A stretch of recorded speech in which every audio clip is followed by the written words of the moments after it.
at the age of 4, my parents took me along to the local dance school, mainly to improve my confidence, and I attended ballet and tap classes on a Saturday morning and attended the show class on a Tuesday to kind of give me some stage experience, and obviously performing in front of an audience was obviously going to give me a great platform for boosting that confidence. I started my training at 11.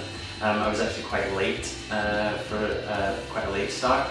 I'd always been interested in performing, I'd always been interested in dance specifically, but where I grew up there was actually there were no facilities or environments to access. So when I was 11, I auditioned for the Dance School of Scotland in Glasgow, and I was accepted, but unfortunately due to funding availability and finances I actually wasn't able to go, so I started to take class at a local dance school, and then I got into things like amateur dramatics and musicals, and I took it from there, and then went to London Studio Centre to train when I was 15, quite young. Well, at the age of 5 I was asked to join the competition team, and I started attending a little private lesson every week to develop my first solo, which was a ballet solo. Absolutely loved the experience of that, and I can remember it really, really well. But actually when it got to doing the first competition, I was really scared because obviously the kind of shyness and lack of confidence overtook. So for me, what started off as a positive experience for competitions actually kind of ended as a negative. So we kind of stepped away from the competing side and carried on with the classes. So carried on doing the ballet and the tap, but added modern jazz to the repertoire then as well, and carried on doing the show classes. And obviously performing on the stage wasn't particularly an issue because I loved being in the shows. It was the fact of me being there by myself, quite exposed, and I didn't like all the people watching me when I could see them. Then that kind of, the journey carried on, and then at the age of 10 I announced I wanted to be a dance teacher.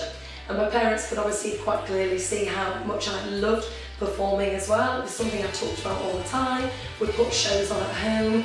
Unfortunately, get my brother involved wasn't unfortunate for me, but I think for him it wasn't always one of the best memories he has. So they kind of went along to see my dance teacher to kind of find out obviously what the next steps, if there were any steps I could take. She advised my parents for me to rejoin the competition team because obviously I needed to get more exposure and more experience of performing on the stage, and therefore boosting obviously my technique as well. I also joined acrobatics to improve upon flexibility, and the journey kind of really strengthened from there. So I went from dancing from one night a week to then obviously Tuesday nights, which was the show class, then Wednesdays was private lesson, and then Thursdays was troupe class and duet class. So that obviously then the whole week kind of came. So when I started, I kind of obviously took just general classes in ballet, jazz, tap, and as I said, I did a lot of performance working with various amateur dramatic societies, and then when I went to full-time training, it was obviously a much more rigorous and much more intense process, and because I started quite late, I was on the back foot the whole way through my training.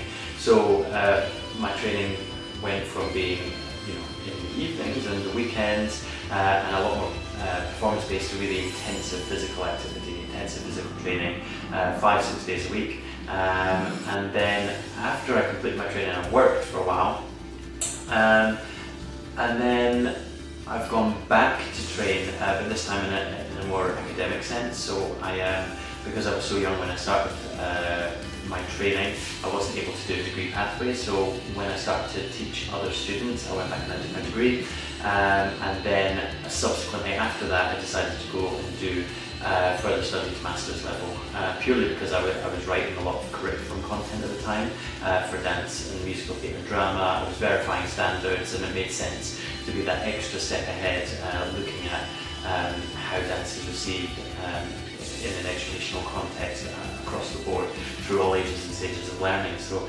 and now obviously being in a senior management position, I'm looking at further advancing my knowledge, but this time to PhD study and also to level 7 management studies. So it's moved quite dramatically from practical training through to academic training and then on to more advanced managerial work.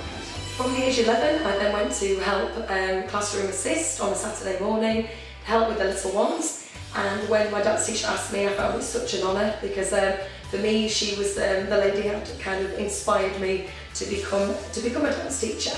So I would go at 9 o'clock every Saturday, get dropped off, help until lunchtime, and then from after lunch I would then take part in my own classes until I finished at 4. So that was something I kind of committed to at a very young age.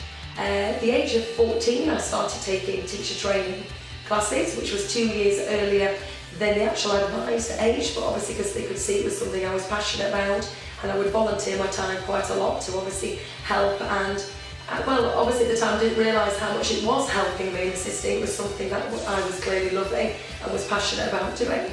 So at the age of 14, started these classes, took my first teaching qualification at the age of 16, which was my pre-associate 1 ballet.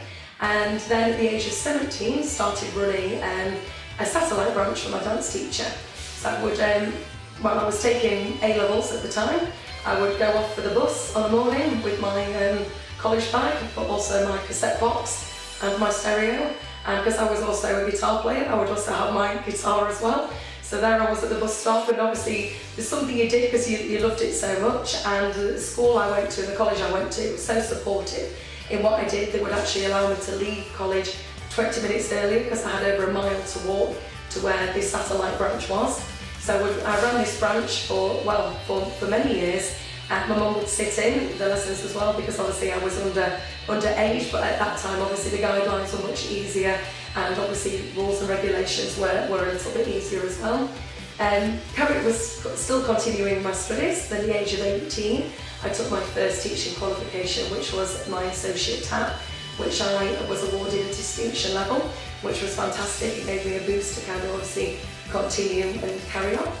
So then 17 years on,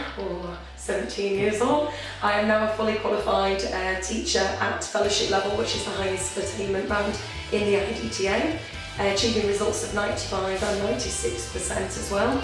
I'm also a kind of renowned adjudicator and adjudicator a lot now for championships as well as. So kind of my career was very heavily focused on teaching. But during the teacher training, I kind of had some real performance success as well. So at the age of 13, I was nominated for a Theatre Dance Award in TAP. And then 10 years later, at the age of 23, I was awarded another nomination for Advanced to Modern Jazz. So both of these were just fantastic achievements, and obviously something I was very grateful for, to give myself that extra platform to then showcase my talents. At the age of 16, I was awarded runner-up at the North Yorkshire Senior Modern Dance Championships. Then 2 years later, landed my first professional performance job in pantomime, and also as a touring can-can dancer. This then kind of led on to me developing my own cabaret troupe called Wicked, which I used to choreograph and star in as well. And we toured the UK doing some really big corporate events.